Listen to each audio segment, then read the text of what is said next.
felt fitting to have you back on, considering it was just a couple days ago we were previewing Bears-Packers, this highly anticipated changing of eras game. Well, we played it. Packers win convincingly.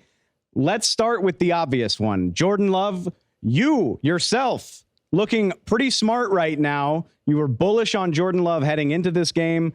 He absolutely has a season opener to remember. 245 yards, 3 touchdowns, no turnovers.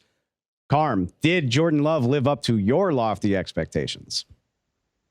I'm not going to go so far as to saying that he's a future Hall of Famer right now, but it seems that the Green Bay Packers are in good hands. And we saw an improvement from Jordan Love from the first half to the second half as he kind of leaned on his guys a little bit more. He trusted his guys a little bit more.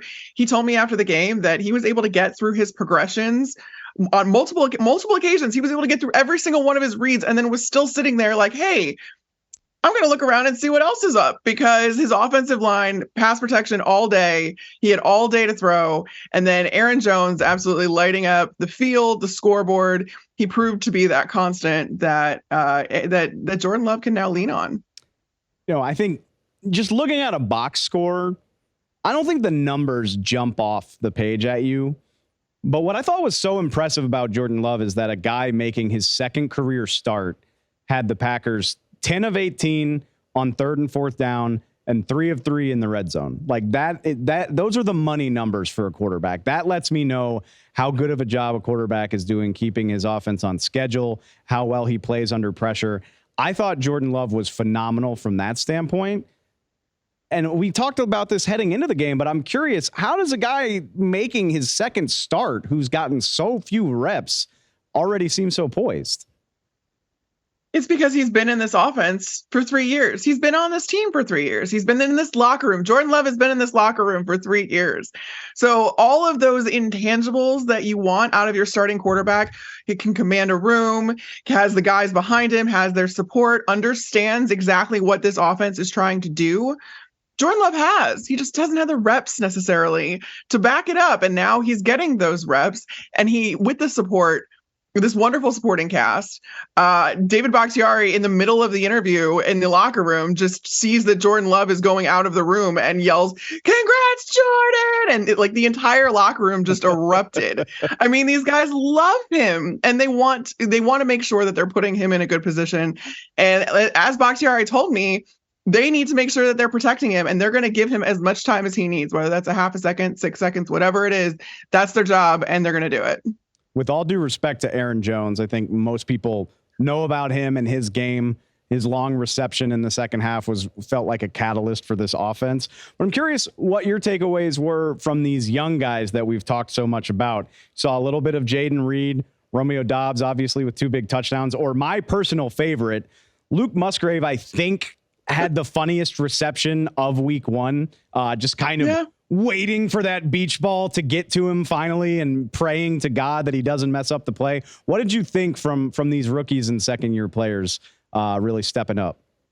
Yeah, that play in particular is called the leak, according to Matt LaFleur. We talked about it after the game, and that was a play that even David Bakhtiari said that he was super pumped about because he knew that it was going to be a catalyst for the offense.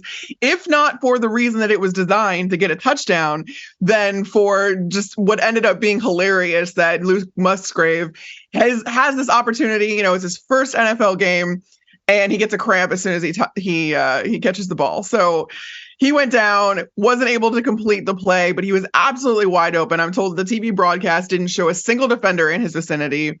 And that's exactly what you want to see, is that these guys know exactly what they're supposed to do, even if it doesn't go according to plan, because don't forget, Jordan Love fumbled on that play, but he picked it right back up and then just lobbed it, chucked it up for Luke Musgrave, and it still worked out. So these guys, all of them have a ton of poise. Romeo Doubs, 2 touchdowns on the day.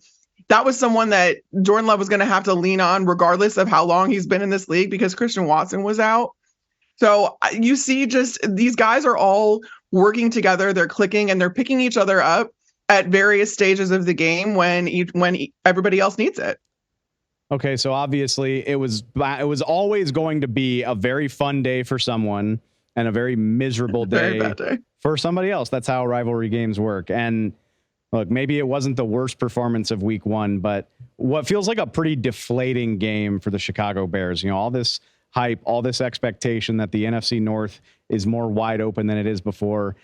And for my money, this looked a lot like the Chicago Bears that we saw last year. You saw a lot of the talent, maneuverability, arm strength that makes Justin Fields an incredibly intriguing prospect. You also saw the final results, which is 216 passing yards, less than 6 yards per attempt on his part. Couldn't get a whole lot going. And obviously the Bears wind up losing by 18 points. Am I being too doom and gloom? Am I not being doom and gloom enough? What are your takeaway on the Bears side? No, the unfortunate part of all of this was, yes, it was the same issues like you mentioned, but it was for the same reasons. And so this team doesn't seem like it's improved at all, despite the fact they've made so many investments on the offensive side of the ball in particular and on the defensive side. I think in that first half, they had held the Packers to like within a score of each other, and they weren't able to continue that. So I thought that in the first half, the defense was honestly did a lot better than I expected. And I was like, oh, did the Bears take a step forward on defense? But then it kind of all fell apart when they failed to stop the bleeding in the second half. Obviously, Carm, we always knew this was going to be a really fun day for somebody. It's a divisional rivalry. That means it was going to be a really not fun day for somebody else. I got to tell you, we knew all the storylines heading in, but this felt like a very similar loss for the Bears. A lot of flashes of potential for Justin Fields, a lot of signs of encouragement occasionally. But at the end of the day, Justin Fields averages fewer than 6 yards per attempt. The Bears score 20 points on the day. They wind up losing by 3 possessions. Am I being too doom and gloom if I say this looked like a very similar team from last year? That was the issue. The Chicago Bears made the same mistakes or had the same issues in this game as they had all of last year, but then they also had them for the same reasons. And that's what's so discouraging, is because you don't see this team taking a step forward despite all of the investments they made on both sides of the ball, really. A lot was made about surrounding Justin Fields with weapons and making sure that he was he had an opportunity to make plays this year now that he would know the offense a little bit better. But there was also a ton put in on the defense, and the defense held the Packers at bay in that first half, held them within a score, but then couldn't stop the bleeding in the second half. And it was just, again, the holes were so apparent, and they were the same ones that Bears fans were dealing with last season. I want to ask you one more on this front before we get you out of here. And that's, again, to your point, protection was such a big deal for the Bears last year. They draft Darnell Wright with the top 10 pick. Not to let Justin Fields off the hook entirely. He's certainly culpable for a lot of this. But he gets sacked 4 times on the day and hit another 6. Green Bay's pass rush was all over him. And again, I wonder where this is heading for the Bears offensive line. Are we overreacting by saying, again, this is a unit that looks like it could still be a big problem?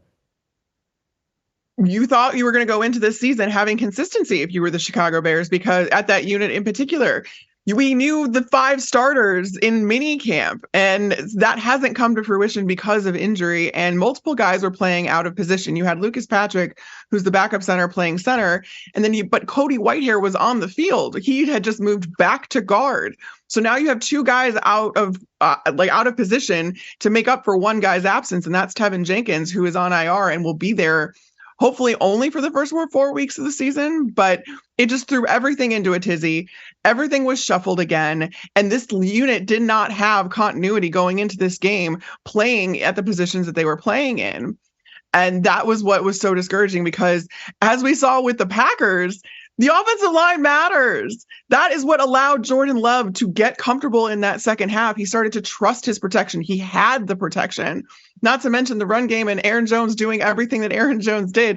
It doesn't happen without a good offensive line. So the Packers have figured out, if you surround a young quarterback with a solid offensive line and some veterans in the backfield to help him out, that tends to work out for you. And that's not something the Chicago Bears have done. If you need to know one thing about Carmen Vitali, it's, quote, the offensive line matters. Just keep that in mind.